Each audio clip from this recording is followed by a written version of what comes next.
What's up, guys? This is Zach from Miami Misplays, and I'm coming at you with the updated security control deck.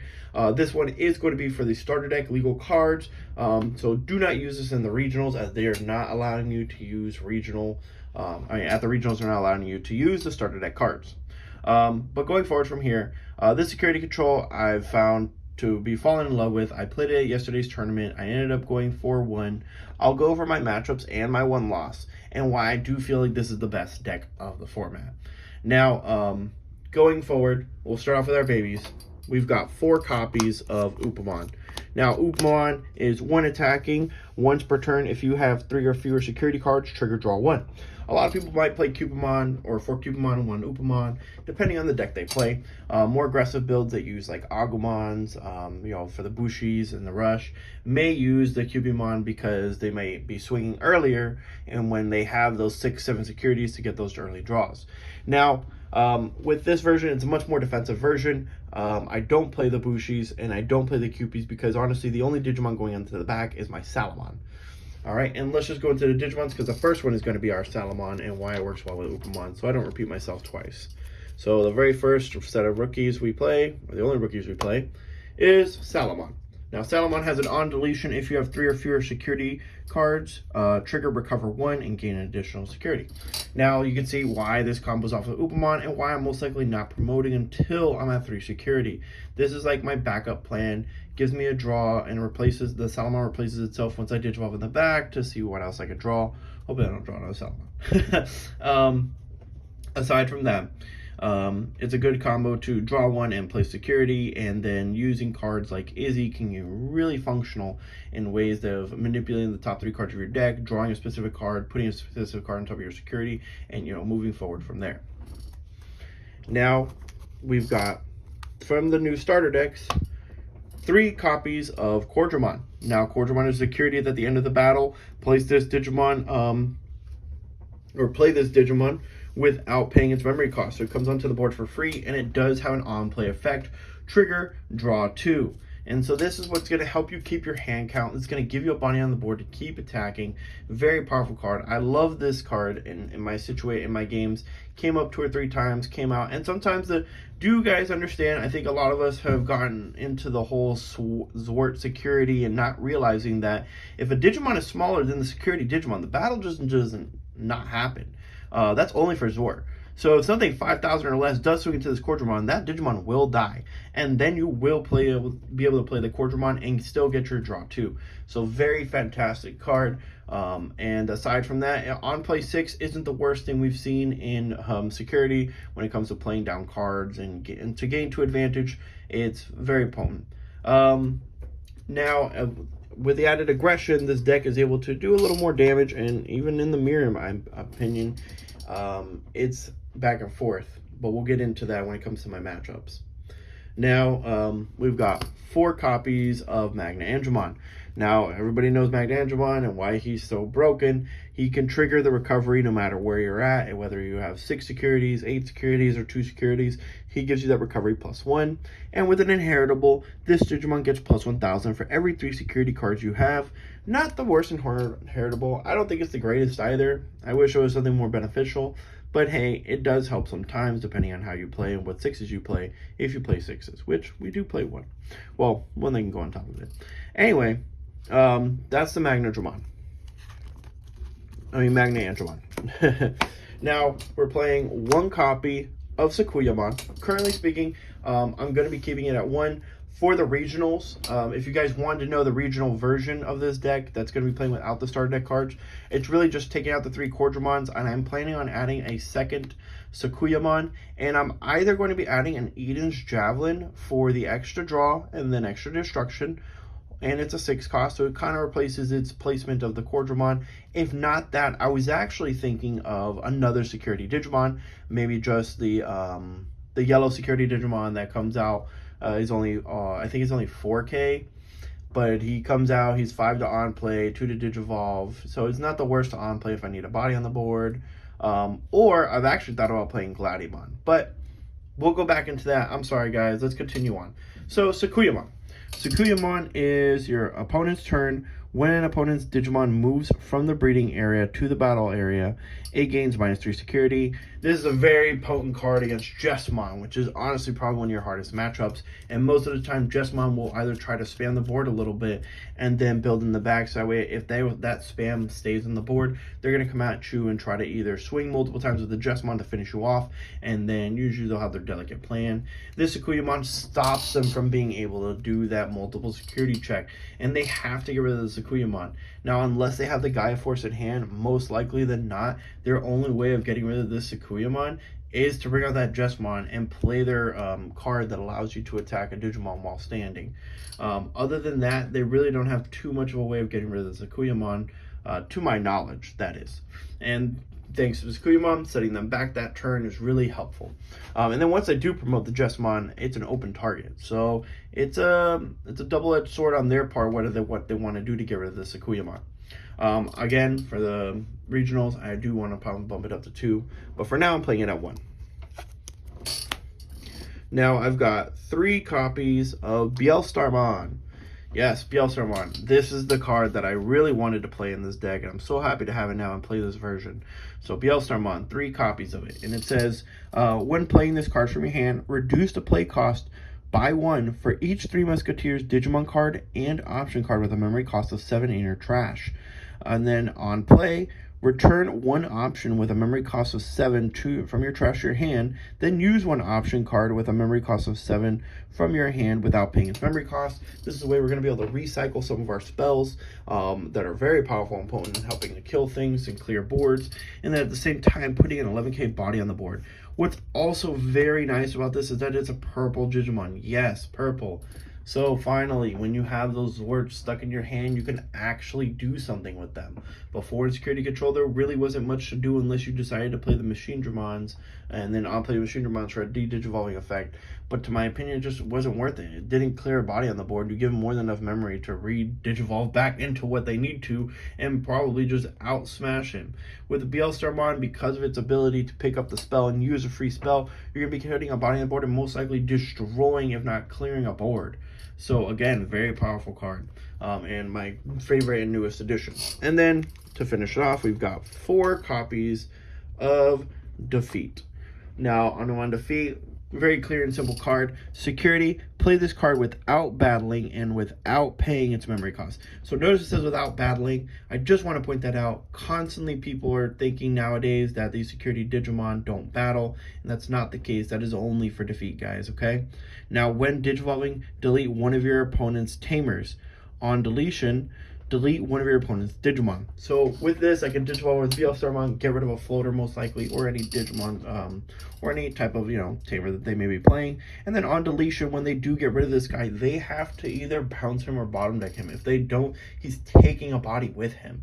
Very powerful card, and being able to use him and just swing freely is just the best. Being able to take a security away, and then if it does die to the security to Gabu Bond or something, I can still blow up something on the board. So again, it's one of our big beat stakes, comes out from the security for free, and that's how we set everything up. Now we're going into our spells, and we'll start off with the yellow ones. We've got the newest spell. Again, this set has what's broken down security. We've got Wyverns Breath. Now this is the nothing stops this card, to be honest, unless you're bigger than 15,000. Main, one of your opponent's Digimon gets minus 15,000 DP for the turn, and then of course activate this effect in security. Very overpowering card. Black Royal Knight's Craniumon helps dish out damage against that, and then essentially from there anywhere else. Because it's such an open and generic way to kill things, this is honestly probably one of the best cards you could put into your security, especially when you have to make a decision of what you want to put in, because the most generic kill spells are what you're going to want to have in there to be able to have the choice of what you want to kill. Because when you're playing some of these cards that you're going to be seeing next, it's very difficult, not difficult, but do understand that the handicap is that your opponent knows what's on the top of your security most likely, and will try to play around it or feed it less of a I guess, how could I say this, like a way it won't be as effective as it should be, or it won't be effective at all. Wyverns Breath is that card that will always be effective, and you'll always be able to choose whether you want to kill the thing that attacked or kill something else. Now we'll get into the card that I'm speaking about now, which is a great double-edged sword, and honestly it's more on our side than it is on their side. We've got Reinforcing Memory Boost. This card shouldn't be legal. I talked about it in my last video. This is what, in my opinion, this is the card that specifically broke the deck, hands down. This card is literally Holy Wave's big brother. Honestly, Holy Wave is the ugly twin brother, bro. That's all I can tell you, because they have the same cost and essentially similar functionalities, but this guy got two just multiple things that just are better. So first we'll start off that it's reveal the top 2 cards of your deck. Place one of them on the top of your security stack face down. Add the remaining card to your hand. Then place this card in your battle area. And then main as a delay, meaning you could trash this card from your battle area to activate the effect below. You can't activate this effect the turn that it enters play. Gain 3 memory, and as a security effect, place this into your battle area, so in the future you can gain 3 memory. This card is nutso, guys. I mean, the only downside is that your opponent sees what's going on top of the security, and that goes back to what I was saying. When you're making your decisions and it's like 2 different kill spells, you're definitely going to usually want to put the more generic kill spell onto the security, so it's a lot harder for them to play around, and keep the more specific one in your hand so you can trigger it off when you need to trigger it off. All right, but this card it's just too much power. It's too much power. It gives you hand count, it gives you security, and it gives you memory for the future. Can't get any better. Now we've got 4 copies of his little ugly twin brother. Sorry. Holy Wave. Still playing at 4. Still a good card. It's not a bad card, but God, when you put an extra reinforcing, it's different. Anyway, so this is main trigger recover 1. Just like our Magna Angemon, this is what's going to give you that +1 security, whether you were at 3 security, 5 security, 12 security. I don't think you get to 12, but if you do, probably would already. Unless you deck out. So Holy Wave, very powerful card. Multiple times in my last games, I actually ended up having somehow 2 Holy Waves back to back on the top when I would play my Izzy's. So I'd go ahead, draw, put a 3rd card on top, draw it, play heal, put Holy Wave on top, and my opponent, trying to keep my security low so I don't get too high of a buildup, would swing, and then Holy Wave come out again, and then swing another card face down. So Holy Wave is a very accurate card. Multiple times where my opponent thought they had game and they put me, I'm on 2 security and they have their 4 Digimon, they go swing and then Holy Wave. Holy Wave and then X destruction card, and that was pretty much the end of that. But Holy Wave has definitely been a very powerful security card as well. Now getting into the black options, we've got 4 copies of Ironfisted Onslaught. Now this says delete all of your opponent's Digimon with the highest play cost. Multiple times in the tournament, I was able to either outwait or just be patient with my opponent to the point where they might have 2 6s or 2 5s on the board, or they'll start building up or just on play multiple things because I give them so much memory. And then at that point, I'm using Iron Fisted Onslaught to crush them and take out multiple Digimon at the same time. Other than that, it does take out the biggest Digimon. Since it doesn't have a level requirement, this is what helps us take out our level 7s along with the other spell, and really good at just clearing boards. Honestly, a lot of the black cards do a great job of being able to clear boards. If it wasn't for the black cards, this deck would not live. Now, we're going with the 4 copies of Ultimate Flare. Now, I don't want to get rid of any of my destruction cards, but I will say this is probably one of the cards that once people know they're playing against security control, people can play around it the easiest. And being able to just on-play things that are just not 3 costs, or digivolving over things, on-playing after you on-play them, so that way they don't die to an Ultimate Flare, is a little bit annoying. I may be lowering it down to 3, but for now it is at 4. I've kept it at 4 from the beginning. It has been a powerful card. It has been a card. This is one of those cards I'm talking about that's not too generic, and I usually add it to my hand, unless, you can tell by your opponent's pace of the game if it's going to be useful or not, and when it's going to be useful. But again, it's too strong not to play. If the opponent does decide to be able to go with multiple rookies on the board, or and then build that one guy up, it's a very powerful card. It's a great card against Jesmon. Unless they have the delicate plan, Ultimate Flare is a very powerful card. Being able to clear the Jesmon and then most likely clear their sister Blancs on the board. Now we've got 3 copies of this next one, and it's 3 copies of Javon Schwarmer.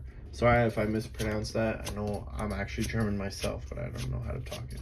Anyway, so if you have a Digimon with 3 Musketeers in play, you may use this option without meeting its color requirements, which is really cute. But luckily we play Black Tamers and we have them, well, just Black Tamers. But we have Black Tamers, so we can always play this card pretty much whenever. Other than that, this card says, main, destroy all Digimon with a play cost of 7 or less. This is the board wiping card I'm talking about. This card is incredible. This card also destroys your own Digimon, which isn't the worst case scenario, believe it or not.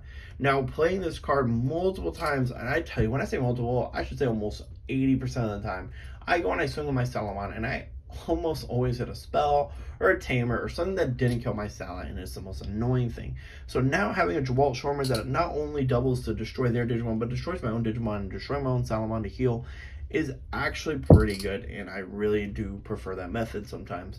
Also, just if I don't have it but have the Bielstar, playing down the Bielstar, blowing everything up, and again I get a body on the board, I cleared them, and I get my security still from the Salamon.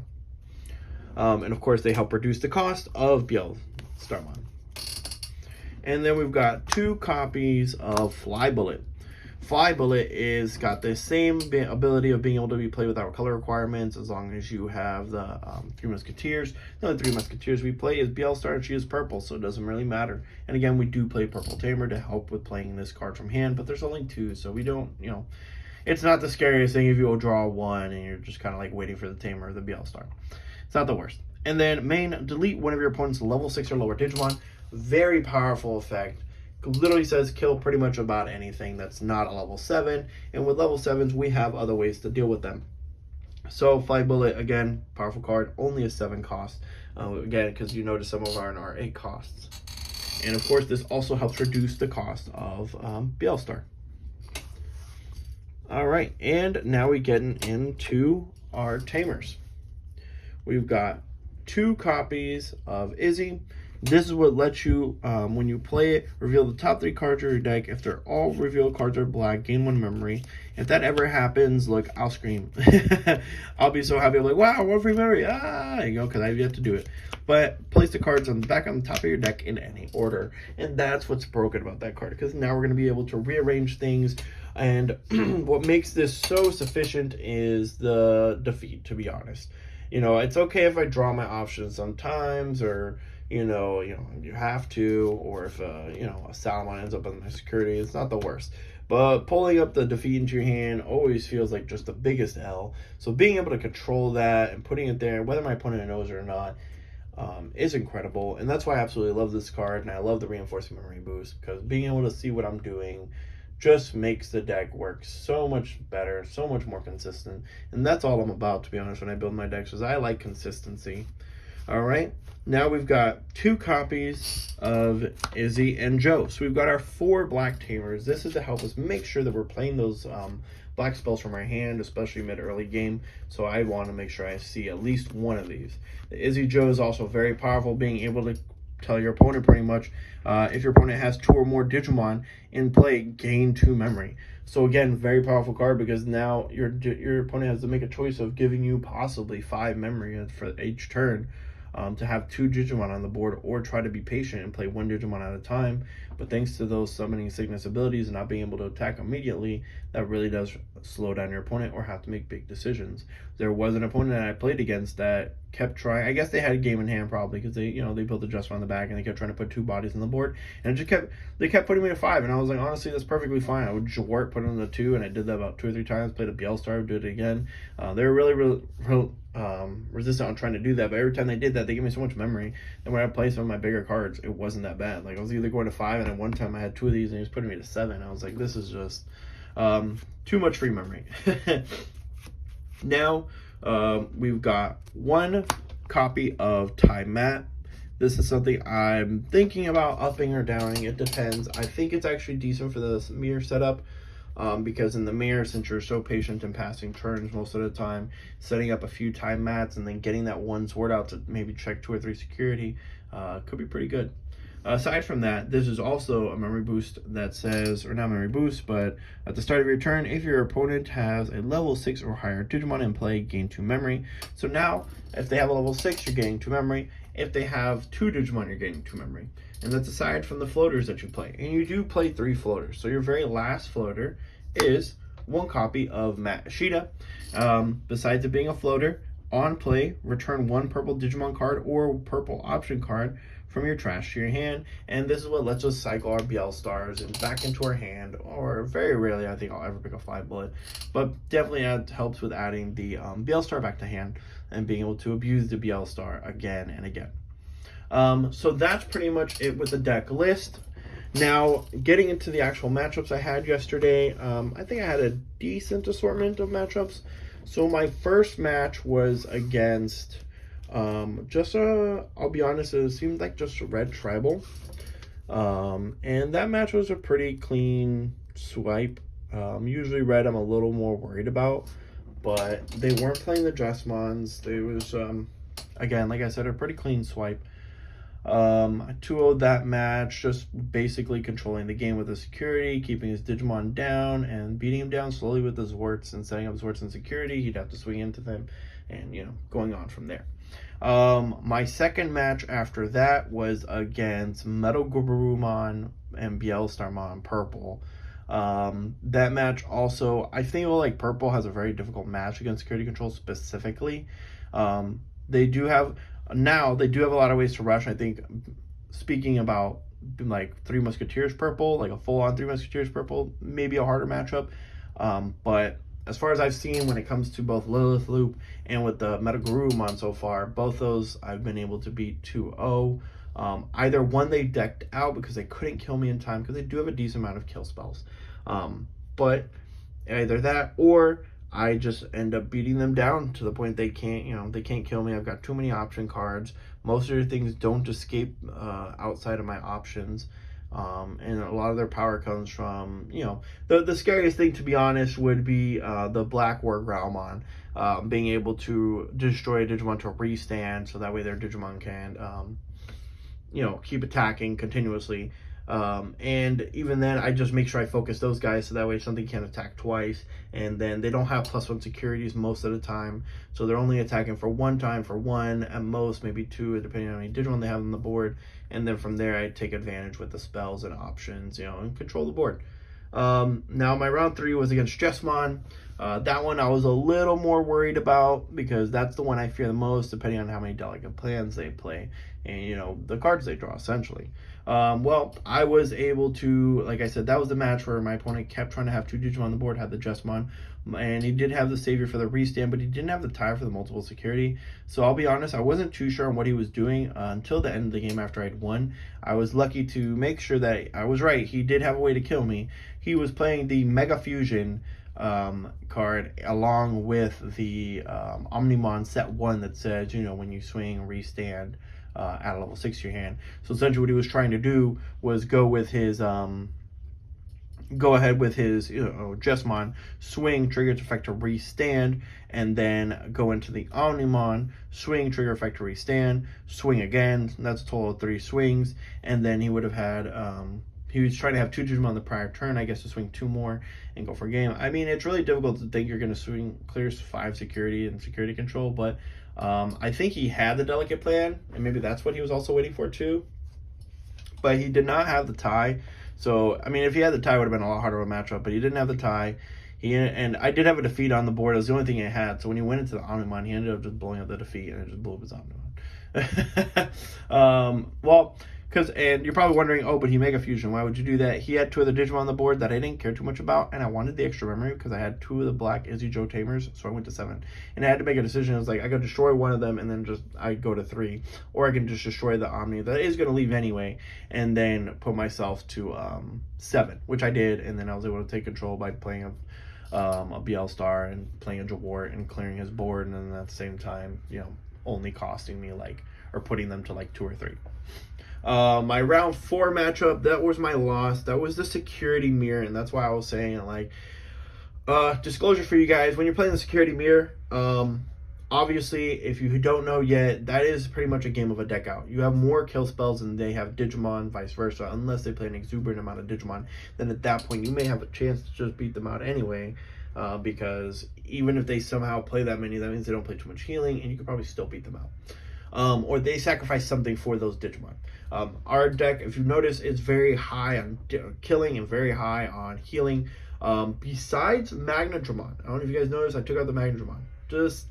I tested it out for the first time without Magnadramon, and I was perfectly fine with it.